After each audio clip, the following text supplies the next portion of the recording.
Just a reminder that Big Mood, Little Mood with Daniel M. Lavery happens twice a week. Slate Plus members get an additional mini episode or Little Big Mood every Friday. Sign up now to listen at slate.com/mood.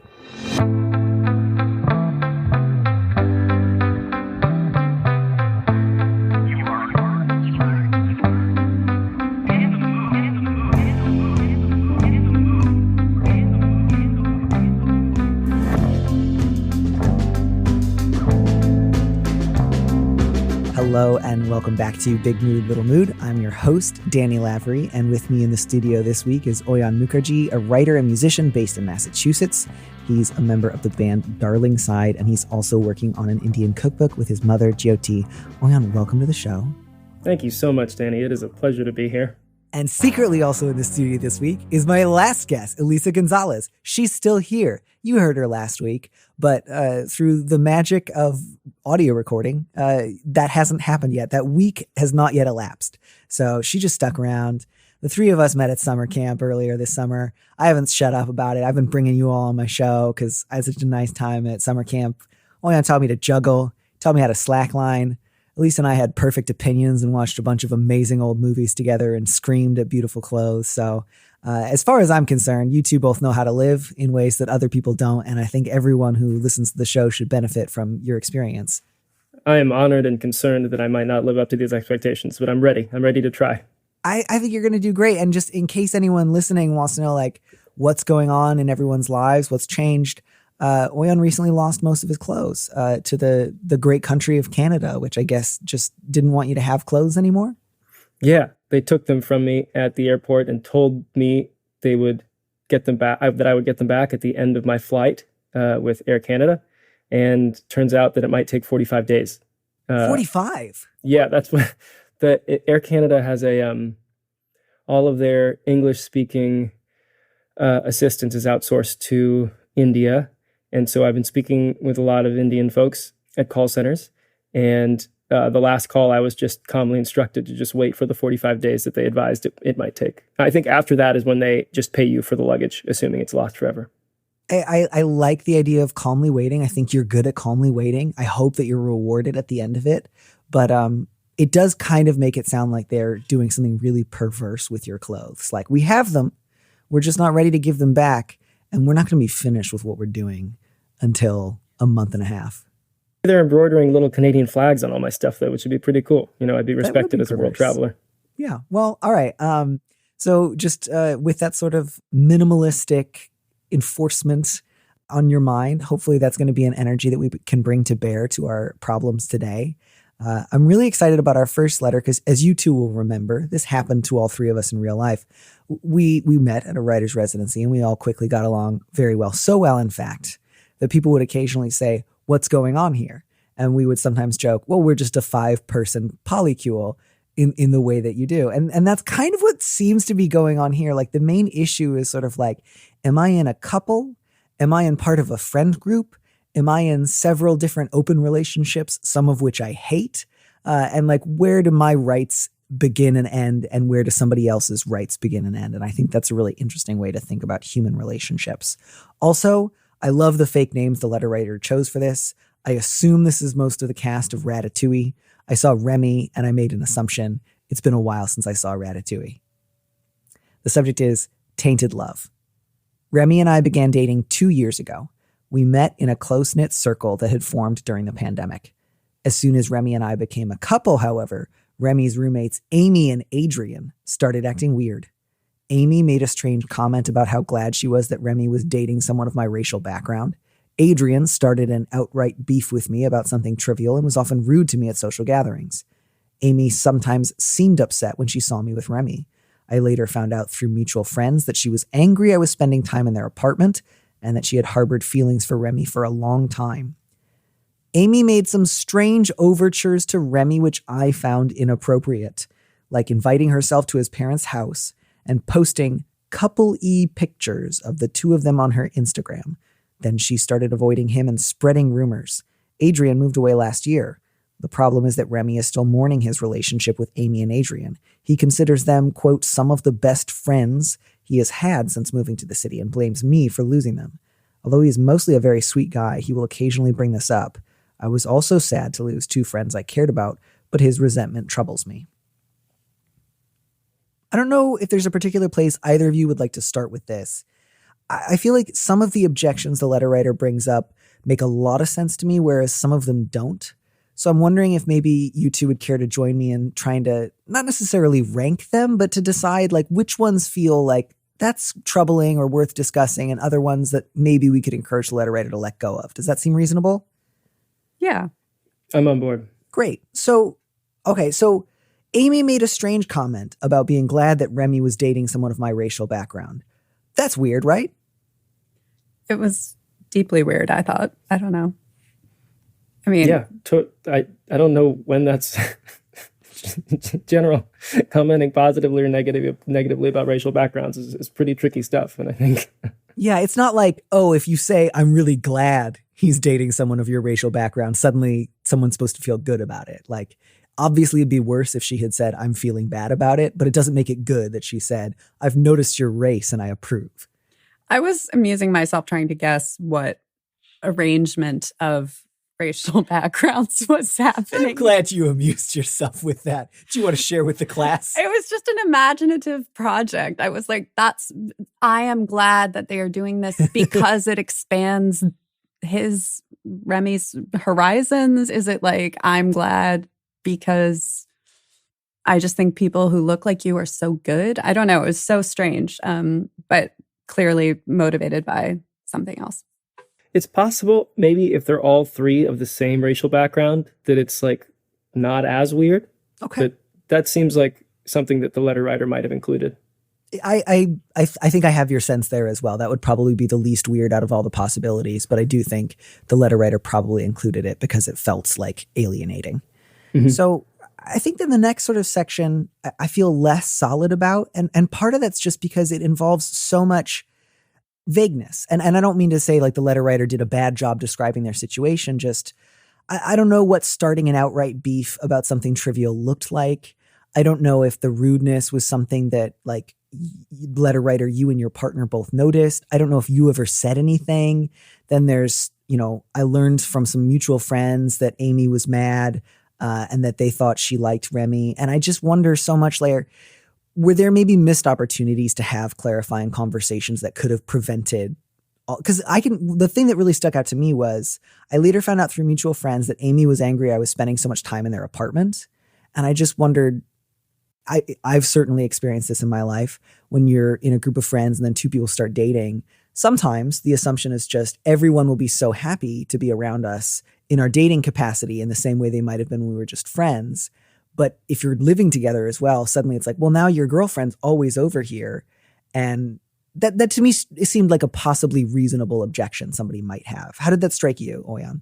Yeah, I think the same. It's like the transformation of relationships within a small, closely knit group is it's a tricky thing to navigate. And it takes, I think, a lot of communication for it to go okay.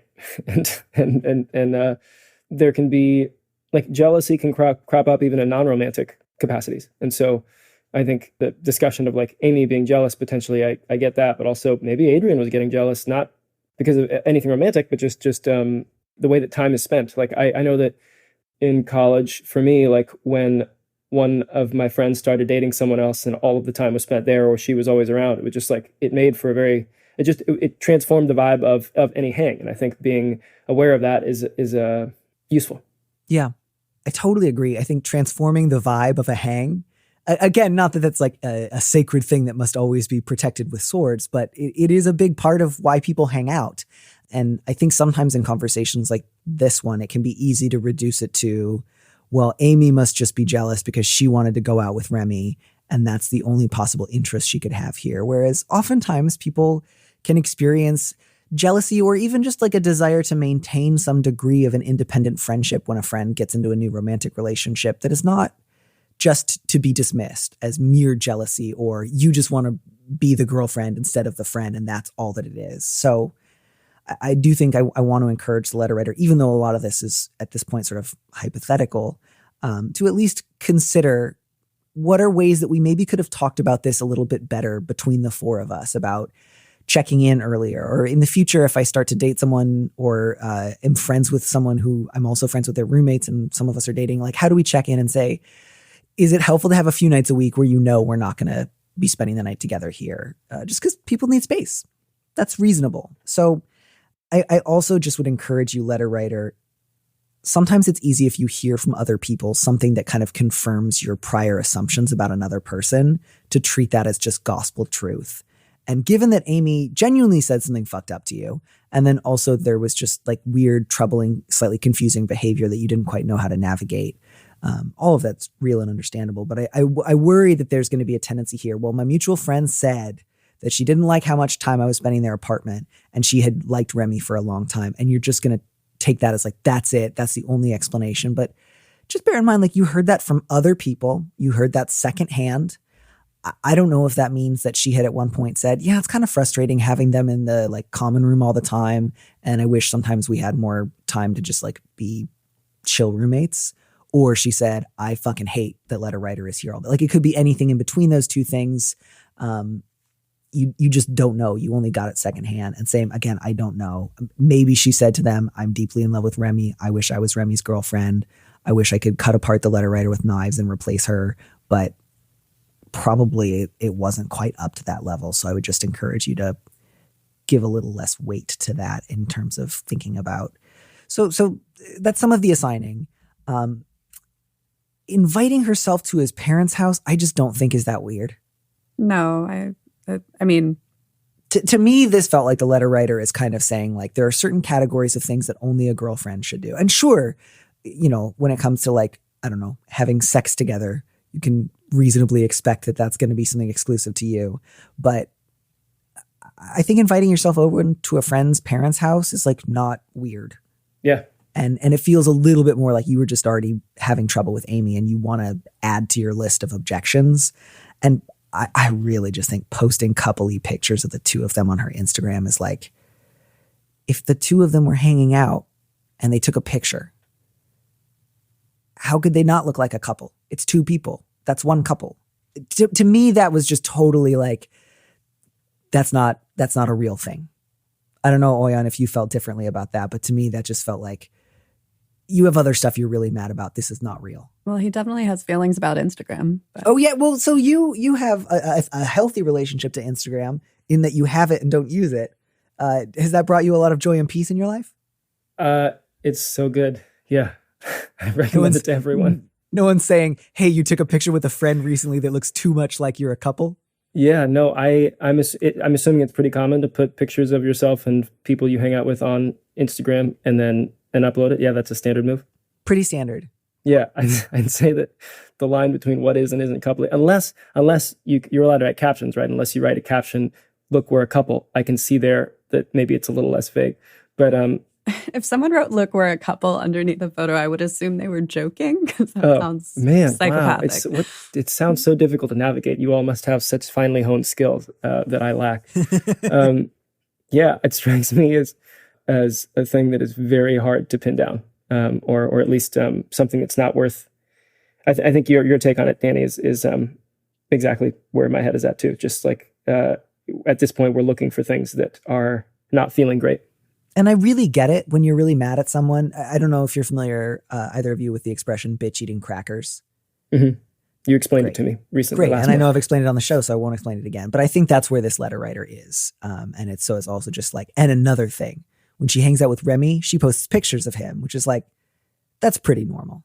But what it is I'm mad at her. I suspect her of liking him too much. I suspect her of like, on a subterranean level, wanting to take him away from me. And so I want to treat this as a boundary violation. But I think the things that you are actually troubled by are real and meaningful in their own right. You don't need to go adding to it. And just generally, I think it will make you less happy in life if you do things like get mad about other people taking pictures with your boyfriend on Instagram. I would encourage you to really let go of that. I think that's the kind of like keeping tabs or kind of jealously guarding every inch of your partner's personal life in a way that is going to not make you actually feel more secure and will make your partner eventually feel kind of like surveilled in a way that will make them want to get away from you. So that's not to say like, wow, you're a controlling monster. Just like that can spiral out of control pretty quickly and easily. So I would encourage you to move away from that. So, then she started avoiding Remy and spreading rumors. To me, it just feels like you all kind of avoided direct conversations until things devolved to such a point that everyone was mad, everyone was resentful, everyone felt sort of cheated or overlooked or misunderstood, and then they moved away. And so the question now is like, what do we do? And I don't know if either of you two feel like, is it worth encouraging the letter writer to talk to her boyfriend and say like, I know you've brought up a few times feeling sad about the end of these friendships. Do you want to talk to either of them and try to like hash things out and repair your friendship? Does that feel possible or like something we would want to encourage the letter writer and her partner to consider doing?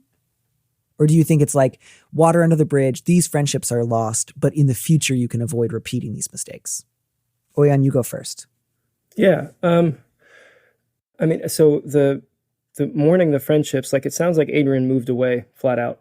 So like the idea that friendship isn't what it once was, location is such a big part of the ability to keep in touch or easily keep in touch. And so that was one line that this is tangential to your question, but like that struck me just as a thing that slightly strange within the letter, and that the person moved away and there's still blame for the friendship not being what it was or having disintegrated. And that feels like that's probably a significant part of it too, is just the fact that there's not regular contact.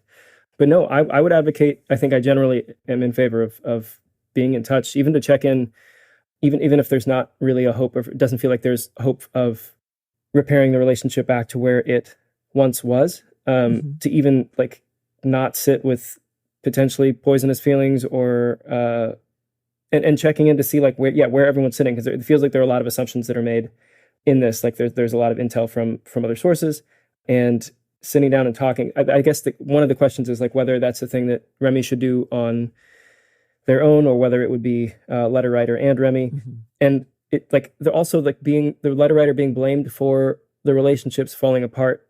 That's a strange thing. Like they both presumably made a decision to be in a relationship together. Yeah. I'm glad you brought that up. I felt the same way, because I think I've so far kind of focused on where I think the letter writer could change something or I want to steer her away from something. But I really agree. I don't like that Remy has blamed her either explicitly or implicitly. He could have also had conversations with those friends. He's choosing to date her. She's not like a storm that happened to him. So I don't know if he's come out and explicitly said that, or letter writer, you've just gotten that impression, but absolutely I would encourage you to talk to him and say, either you've said this outright or I'm getting the feeling that you blame me. And I really, really want to like, let's nip that in the bud. Like if you're feeling sad about these friendships, let's talk about what trying to reconnect might look like. But we're both in this relationship. I didn't do this to you. Yeah. I would also encourage the letter writer to, if the letter writer is comfortable with it, let Remy know that they are welcome to continue those friendships. Like there's no, I'm not getting the sense the letter writer has said, you're not allowed to talk to these people. They're off limits. Like you can't be associating with them anymore. Granted, it's like tricky and for the letter writer to maybe make known that there are some tough feelings, or it's a tricky terrain to navigate for the letter writer, but that doesn't necessarily stop Remy from pursuing or maintaining friendships that they choose to have. So like that was a confusing bit for me, where it's like that the friendships were just like lost and that it's the letter writer's fault, and that seems like a very pat way to sum it up, but doesn't make a whole lot of sense to me. Yeah. And so I think maybe the place for the letter writer to get more information is, aside from the general sense you've gotten that your partner blames you, like I wonder, does Remy agree with you that what Amy said about your race was fucked up? Whatever it was that Adrian started that quarrel with you about, something trivial and the way in which he was rude, did your partner see that? Did Remy agree that was rude? Not because you have to see eye to eye about everything, but if his general stance is like, Amy probably didn't mean it in a weird way and you're just being sensitive, and I didn't see Adrian being rude to you and it doesn't bother me and I blame you for the end of these relationships, I would lean more in the direction of like, that troubles me about Remy. And if it's more just you haven't really talked about this as a couple because you've been avoiding so many conversations, maybe this is a good opportunity to get more on the same page. Totally. Yeah, I agree. I mean, it sounds like Remy and the letter writer don't have the same narrative of what happened. And so that perhaps because they're not talking about it, or perhaps because it's too sensitive and fraught because there are so many grievances. And I think it seems worth hashing out a story, like, or at least sharing your stories of like, what happened? Why would letter writer be responsible for this? Why is Remy mourning? I mean, I get mourning a friendship that, ends up being bad, but if one of my friends were treating my significant other badly for a long period of time, I wouldn't be like, I might have been like, I'm sorry that happened, but I wouldn't be like, oh my God, I miss that friendship. So it feels like there's a lot of this letter seems to hinge around people not talking to each other the way that they perhaps should, or being willing to have difficult conversations. And I definitely get it can be difficult, especially when you're in your early. My sense was that these letter writers might have been in their like early/mid 20s, possibly older, but it seemed like maybe earlier on when you're sort of forming your first post-college like social groups, and people often move in and out, and there's a sort of sense of how do I engage in conflict with people who are not my relatives? Sometimes that can be really hard, and people will avoid low-grade conflict. But I don't know. I had a really good conversation last night with a really good friend of mine over something that was, somewhere between something we disagreed about and kind of a misunderstanding. And one of the things I was really grateful was my friend was just incredibly like generous, relaxed, not looking to place blame. So we were able to talk about it well. And we could also kind of realize, we've both been avoiding this for the last 2 weeks because we really wanted to feel chill about it. And then that was sort of turning into avoidance of the kind that then breeds like, now I'm telling myself this story where I'm being overlooked and misunderstood, and you're doing the same thing on your end. And I really appreciated that my friend initiated the conversation. And so I do understand, like it's easy to let little things build up.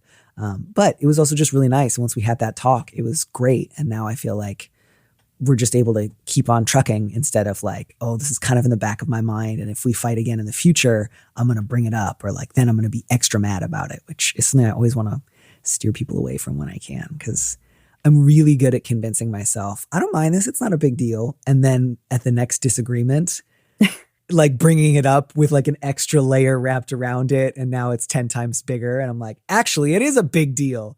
It speaks to state of mind, Your Honor. And here's my case against you. And that's just not a good way to like have friendships. So I've had to get a lot better at that in my own life. Do you guys have any last thoughts with this one?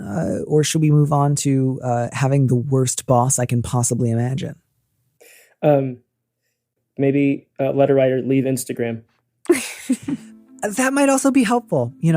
I think that if it's bringing you this much pain, reconsider your relationship is an excellent idea.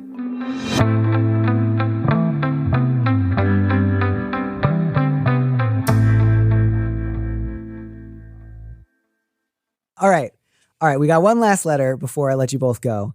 And it's really sweet and totally not going to work out. Oh, no. I mean, come on. When you give someone an ultimatum and then you write to an advice columnist saying, we're getting closer to the end of the ultimatum and I don't think they're going to do it. What do I do? And it's like, well, what did you say you were going to do in the ultimatum? You know what's coming. But that's my bias. You two might have different ideas. You're expert bias, Danny. You're an expert advice giver. So I don't even know if it's an expert thing. I just think if you say like, you have to do this in a year or I don't see a future for us, and then they don't do it, like, well, you gave them two options. Take the one, like you planned this. It's sort of like saying, if no one brings me spaghetti tomorrow, I'm going to get a haircut. And then no one brings you spaghetti. What do I do? Get a haircut. Do the thing you said you were going to do. It's not a great analogy. Would you read the letter so I can stop myself? That was a really good analogy. Thank you. Yeah. I miss you so much, man. Subject, putting it off. I, he, him, have been dating my boyfriend, he, him, for 2.5 years. His parents are conservative Catholics and are very homophobic. We have lived together for 9 months, and his family thinks we're roommates. They're the only people in his life who don't know we're dating. He loves them and wants them to be in his life. I want to marry him eventually, and I want to have some time for them to get used to the idea that he's gay and we're together before we invite them. I've gotten to the point where I need to see some progress from him in 6 months, not necessarily coming out to them, but being a little more truthful about how much time we spend together, or else I won't be able to see us progressing any further. I told him he had a year 6 months ago, and there hasn't been any progress. He's had panic attacks about lying to them, and I've suggested therapy. He seemed receptive, but whenever I bring up specifics, even offering to give him a list of people to contact, he withdraws. I recognize therapy isn't for everyone, and I can't force him to go. But I'm struggling to figure out something else he could do, or another place he could get support that isn't as daunting as therapy seems to be. Do you have any suggestions? I'm afraid if I don't push, he'll put it off until I'm at my breaking point and come out without a plan in fear of losing me. So you both know where I am, which is... It's a tough spot. Yeah, I think you've already been pushing and you're coming to the end of the pushing period and you just don't want to accept that he's probably not going to do it. And you either have to break up with him or take back your ultimatum. And I get that that can be difficult for a number of reasons, but my guess is you could push all you want. He's still not going to do it. You're probably going to have to break up. Do either of you have other thoughts? I'm starting from a place of pessimism, so maybe we can start from someplace else with you two. Me, the notorious optimist. That was actually your cue and to say something optimistic. Sorry, I didn't know whether I was supposed to say something optimistic or disagree or agree with you as an optimist. So I want to know what you think. Kept my mouth shut. Yeah, okay. I will say what I think. I appreciated that the letter writer didn't like Danny's fear and or just measure of things that they will break up wasn't even something that the letter writer acknowledged. The letter writer said that they're just afraid that he's going to come out without a plan, which is like, so it's going to be like a bumbling move, and it's going to like kind of be less clean than it would have otherwise been in terms of like coming out without a plan. And so that is the letter writer's fear, not that like they're going to have to break up. It's more that just like the ultimatum's going to come and the boyfriend is just going to like blurt it out and not know what to do. And so, yeah, that is curious to me. Mm-hmm. There is a faith that the boyfriend is going to come out because they want to get married, because he wants to get married also. But the letter writer not acknowledging that the boyfriend might not come out at all is curious. And so like, and sort of there's an element of maybe I'm sure certainly the letter writer knows more than we do, but there's also a concern I have about like the letter writer having some illusions about what definitely is going to happen or what isn't going to happen. See, that was so insightful. Wise, perceptive, handsome. Oh man, wow, stop. He called me hot on the last one, so you have to take I'm your sorry, turn. You're both very good-looking geniuses. That's my fault now? That's my problem? No, please keep saying it. I'm not hiding your lights under a bushel. I also was thinking about that line, not to, jump on your genius, but it does seem like the submerged fear is that they will break up and the expressed fear is something different, which, again, we don't know that much about the relationship, but the complete lack of movement combined with the apparent level of anxiety, panic attacks about lying to them, which I was wondering if there was also panic attacks about like potentially telling them was maybe embedded, or just it seems like the relationship with the parents is obviously very complicated. I guess a question that I have for this letter writer is, would you be okay if he never came? Like, could you keep going if this didn't? It doesn't sound like it. Sounds like fucking awful. I sure wouldn't, but... No, but I mean, this... It's not me. I would be pessimistic that without significant therapy or some radical change that the boyfriend is going to be able to do this thing, which is, to be fair, can be quite hard. Yeah. I do think that, I think that was an excellent point about kind of recognizing the closest the letter writer gets to acknowledging the possibility that they might break up is, I'm afraid he'll put it off until I'm at my breaking point. And so the sort of implication is, when I'm at my breaking point and I say, it's today, it's now or never, you either come out right now or I am walking out the door, then my partner will do it, but he'll do it in a rush, in a panic, and only because he's afraid of losing me. And that would be less than ideal. And yeah, Auyon, I share your sense of signs are not tending in that direction. I don't think that's going to be what happens. I think that when you get to your breaking point, your boyfriend's going to have a really good reason for putting it off again. And either you will accept that and then extend your breaking point for a little while longer, Or you'll just say, this is driving me nuts. I can't stand this. You are in a better position than us to know what that looks like for you. You get to make that decision for yourself, certainly.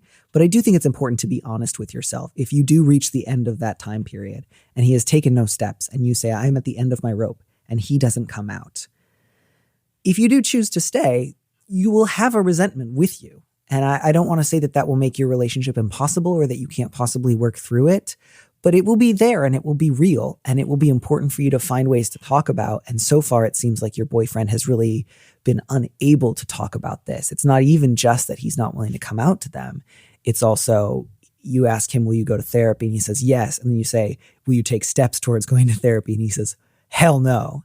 And that's difficult. And, sometimes on the show I talk about, well, it can be really difficult to find support, but also sometimes it's really fucking easy to get support. And looking for support in terms of coming out to your parents, like that's half the internet.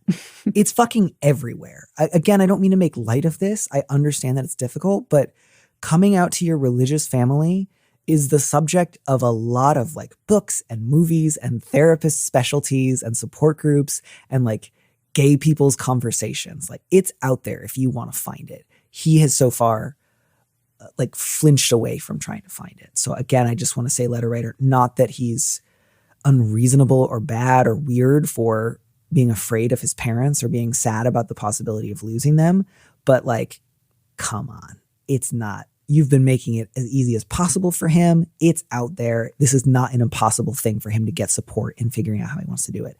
That being said, I think your worst case scenario is not that bad. You say you're worried he'll come out without a plan. I think that's fine. It's not going to go well. There's no, like the idea that if he can come out in a successful enough way or a skillful enough way, it's not going to go badly. Totally fantasy, totally made up. I was wondering about that. It's going to go so bad. They're going to fucking hate it. They're going to be such dicks about it. It's going to devastate him. That's just going to happen. There's no way around that. So plan or no plan, like, I mean, I love that little, they know. They absolutely know. They know you're not roommates. Who's bought the roommate line in the last 50 years? People weren't buying that in the 50s. That was just like, that was the window dressing they demanded of gay people in order to let them get away with that little bit. Like they fucking know.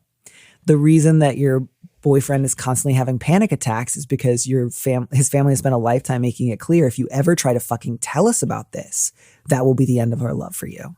And so he knows that even though they already know, he's living a lie. And he's not living a lie because they're in the dark. He's living a lie because they're forcing him to, because they want him to, because they've been demanding that of him all the time since he was little. And he's devastated of like acknowledging they love me conditionally and they will hurt me if I try to talk to them honestly about my life. But yeah, they don't think that the two of you are buddies. They fucking know. So obviously like my bias is really strong here. Mine is, what bias, Danny? I want him to free himself from this panicked state, not because I think it's going to be easy or fun, but just because I think like the jig is so up and it's been up for such a long time. And the weight that it takes to pretend is devastating, both to him and to you. And at least on the other side of like a really bad, shitty coming out where they say inappropriate, fucked up stuff is like, you can vent, you can get mad, you can get sad, you can start to plan what you want to do with your time and your emotional energy now that it's not all wrapped up in lying. And then you can start to like find better things on the other side. But yeah, if it was going to help to, be together silently for 2.5 years, pretend to be roommates, you know what I mean? Like, I've never heard anyone say, I pretended to be roommates with my partner for 3 years. Then I eased my parents into the idea of my being gay by inventing a different boyfriend, then getting rid of him. Then eventually I eased them into the idea of my dating my roommate because if that worked, gay people would be doing this shit all the time. It doesn't work. It's like trying to unwrap a candy bar really slowly in a movie theater because the previews just stopped and it's gotten really quiet and you don't want to bother anyone. But the slower you unwrap the candy wrapper, it doesn't get any quieter. It just makes it take longer. So everyone hears you more. Just rip open the Snickers bar, eat your damn Snickers. Obviously. That was an extremely evocative analogy, Danny. I've thought a lot about it, believe me. I'm applauding over here. I had a religious family. I came out to them a number of times with a number of identities. And every time I wish I hadn't waited as long as I did, in part because they usually knew, and also because my fantasy that I was going to be able to manage it so well, it was never uncomfortable or painful, was just a total fantasy. So I really, really do get that. But yeah, letter writer, I think you can lovingly go through with an ultimatum and just say, I love you. I get that this is hard, but you have options for finding support and you can do this. And if you choose not to, that doesn't make you a bad person, but it does mean that I can't keep dating you. That's a pretty reasonable thing to say, especially after 2.5 years. It just doesn't sound to me like you want to keep doing this for the rest of your life. And the only other thing you can do short of demanding it is to say, be well, call me if you ever come out. If I'm single, let's hang out. And if I'm not, good luck, you know?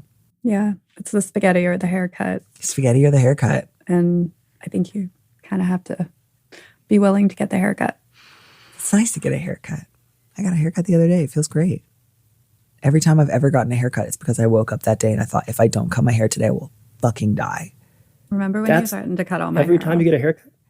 Every time I get a haircut, it's never because I planned like, oh, I bet next week I'll need one. I never anticipate them.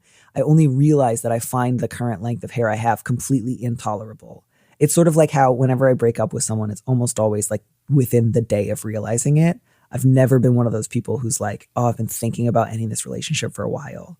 As soon as I realize it's like throwing up. Once I realize I have to do it, I can't put it off. I'm looking at Elisa like, and you know how like everyone feels that exact same way? And she was just sort of like, interesting. He can see me. Yeah. I don't know what your reaction to that was. Maybe you wait to break up with people a long time. Maybe you're still dating everyone you've ever dated. I don't know.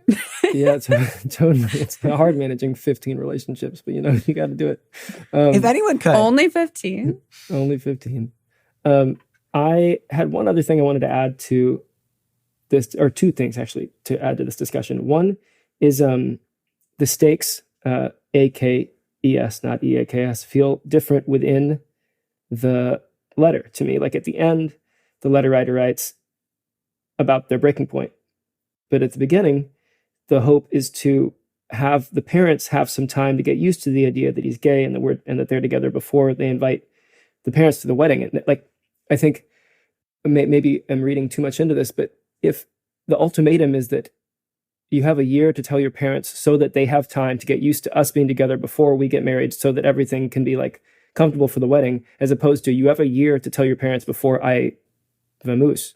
Mm-hmm. That's the first time I've used that word, I think. You did it beautifully. It sounded like you've been saying it all your life. Like you sound like a cowboy. Yeah, you sound like a great, wise old prospector. Oh, I felt like I sped the first syllable up a little bit, so it became a vamoose as opposed to, I don't know. You have to vamoose through the word vamoose because maybe it itself means to hurry. Yeah, it felt like there was an apostrophe rather than an A there for that schwa. But isn't it a perversion of Spanish?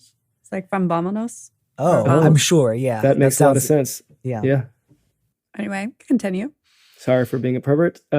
Yeah, but like I'm concerned that the letter writer has maybe not let the boyfriend know the true stakes here, and that like if it's about like do this quickly. So and I guess part of it is it's couched in service of the boyfriend's parents. It's like give your parents some time to get used to this idea so that they can be comfortable at the wedding, as opposed to do this otherwise I'm out. Those are very different.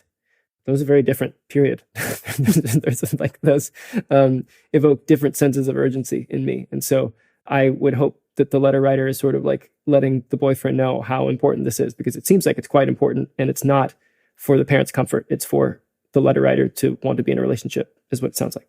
Yeah. And I think too, certainly it is not unheard of for homophobic families to eventually and at some point come around. Often it's because they've been cut off and not before. But you shouldn't count on it. And I think the odds that this is going to be one of those families that, frankly, you could give them a decade and I think they still wouldn't come to the wedding. I think it's more important to think about coming out in terms of not continuing to hide something like a wedding. But I think the odds that they will ever want to come are pretty low. But I could be wrong. I have been wrong about these things before, but I'm usually not. Also, vamoose is a bastardization of vamos. And vamonos. And so that's something. And varmint is a corruption of the word vermin, which also came up because it was like cowboy slang. I see. And victuals is just a bastardization of victuals. I did know that. These are all the V words that cowboys say that now we can say if we want. And you have to use all of them. Yeah, I'd like you to use all of these in a sentence today, please, and then text us when I'm you going to do my best. Oh, the other thing I wanted to mention, where I will not use these 3 words, is the this is a meta discussion, but the act of reading a letter changed my relationship to what was happening in the letter strongly. It was very cool. Yeah, like I mean, I think I was sympathetic to the letter writer before reading the letter, but then reading it out loud and trying to do so neutrally, or at least like with sympathy for the writer in my voice, changed. Like I was like much more affectionate / sympathetic towards the writer, I think, than I was when I first did. And I was just, it's a curious thing, like to hear someone else read it versus to read it yourself has it just had an effect that was quite cool that I was not expecting. To read, to imagine, to empathize. That's you, man. I mean, there's a reason that you delight my heart so much. And I'm just so grateful to have gotten to chat with you a little bit today. I just think you're the best varmint I ever met. And I hope you never vamoose out of my life. God, that was good. I'm not going to say anything like that. And you and I will be eating victuals in a few minutes. Yeah, I'm bummed to be missing the victual hang. Oh, and we're going to text you the menus so that you can tell us what to order. Or tell me what to order. Danny will have it. I'll tell you to tell Elisa what to order so that you still feel comfortably like you're being restaurant topped. Yeah. Just tell me, include any current dietary restrictions in there so that I know not to make some stupid mistake. I'm going to help you top. Don't worry. I'm going to top your topping. You're never going to have to worry about getting steered in the wrong direction. Folks, I need to get out of here or I will become delirious with friendship. But thank you all so much for listening, and I'll see you next week.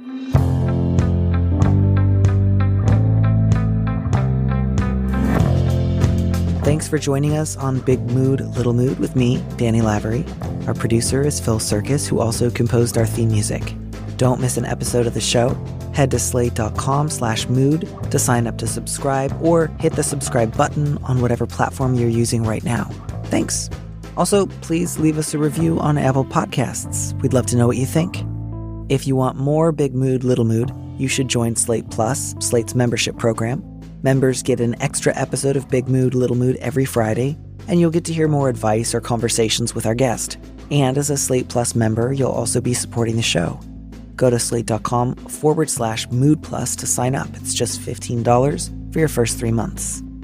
If you'd like me to read your letter on the show, maybe you need a little advice, maybe you need some big advice, head to slate.com/mood to find our Big Mood, Little Mood listener question form, or find a link in the description on the platform you're using right now. Thanks for listening.